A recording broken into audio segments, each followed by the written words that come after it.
Hi everyone, so I was asked, not by anyone in particular, by a bunch of different people, to talk a little bit about trauma and the lives of INFJs and their relationship with trauma. Is there anything that can be said about trauma and INFJs? Well, I am kind of on slippery ground, but I reckon might as well say a few words and we'll see where that goes, okay? So, there are some people who seem to believe that to be an INFJ is at some level or another to have experienced the trauma in early childhood. That the reason why one is an INFJ is because there was an experience of trauma that has led them to be the way that they are, led them to have the kind of personality characteristics, the traits, the behaviors, the tendencies that they have. And that if there hadn't been that kind of trauma, they probably wouldn't have been INFJs. And so here the idea is, the hypothesis is that there is a direct relationship between the experience of a particular kind of trauma and being an INFJ.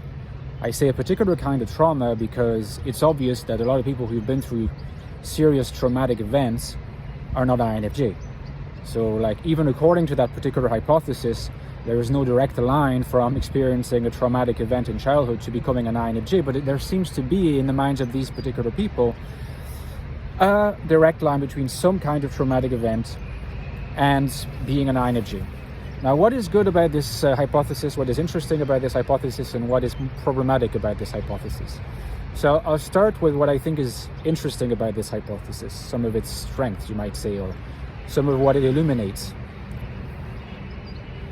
Well, one of the things that is interesting about this hypothesis is that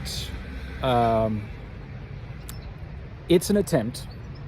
I'm not saying it's a good attempt, I'm saying it's an attempt to provide some kind of explanation for why INFJs are NI-dominant. NI is a very rare function. It doesn't seem to be a very, an immediately very conservation-oriented function. It doesn't seem to be a natural selection-driven function on the face of it. I'm not saying that there's no way of figuring out that it actually is. I'm saying it doesn't seem to be. It's abstract, it's disengaged, it's alienated, it's severed from reality, so it's a bit weird, right? And when you combine it with Effie, you have this potent mix of like potentially creating the most solipsistic and incapable of adapting to reality kind of person ever. Now, a person who's capable of prodigious empathy and insight, of course, but in the right conditions. Like, there are so many instances of being in the world today in particular kinds of society, in particular kind of class context, particular kind of societal, social context, where it seems inevitable that one will have to repress being an INFJ in order to function. One would have to be adaptive, submissive, compliant in my vocabulary. And so there must be some explanation for this kind of weird type that we are, or INFJs are. And trauma is an attempt to provide like an etiology of it, an explanation of the causes that does not depend purely on this kind of biology sense of things. Oh, well, we know we're born INFJ, we don't know how that works out, but it is hereditary, it is genetic, at some point we'll figure it out. Like, that hypothesis could be true, but it's hard to say much about it at this stage. And so we're frustrated, we like to have conversations, and that the trauma hypothesis is a good one in that regard. In trying to provide like a more nurture-oriented, a more kind of how you were, child development-oriented explanation of personality, and I think that's interesting.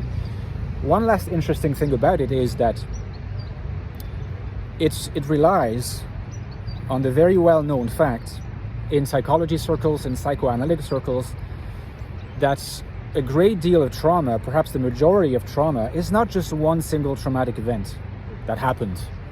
Of course, that happens, and there's post-traumatic stress, and it has a particular symptomatology, a particular set of symptoms, different from what is more common probably, which is a succession in the course of, say, in this case, early childhood, of traumatic situations that keep repeating themselves. Starts with being frustrating, then becomes more castrating. It's a big frustration, it's a bit of a wound on the psyche.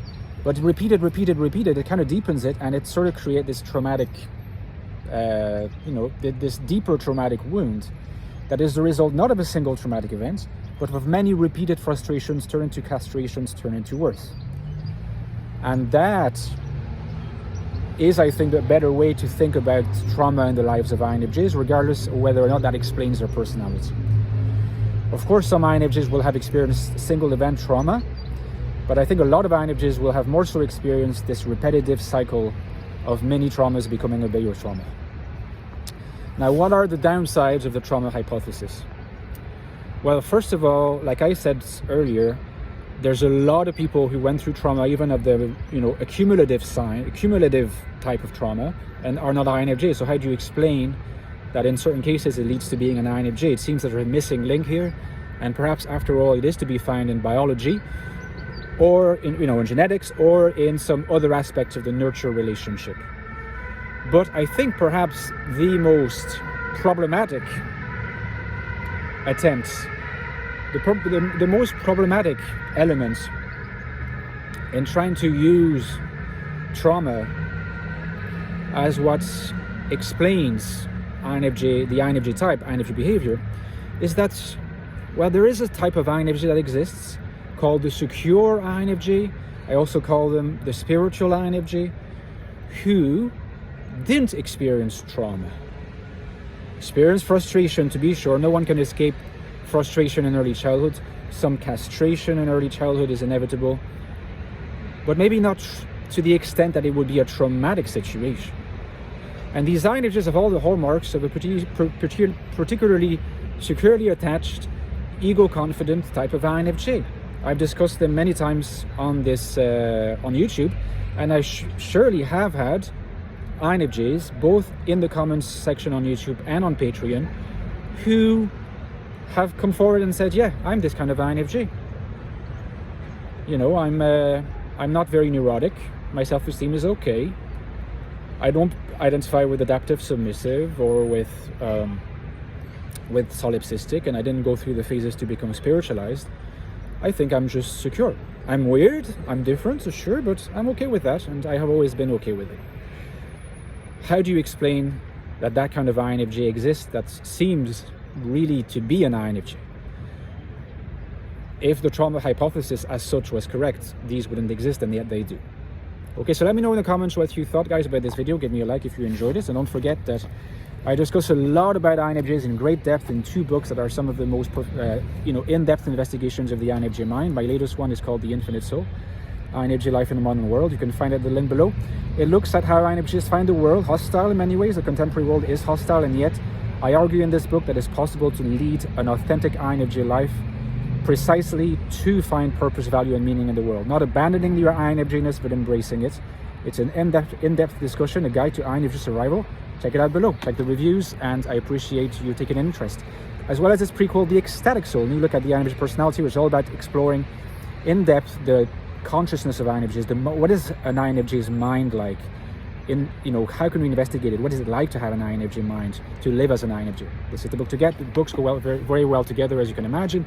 And as usual, don't forget, guys, that I very much depend on your kind generosity via Patreon. I have a link to Patreon down there. You can access bonus content every 2 weeks, in-depth discussions, access to the community, access to me, priorities, suggest new topics for me to cover, and many more. So please consider it. I'd be so grateful, and see you soon.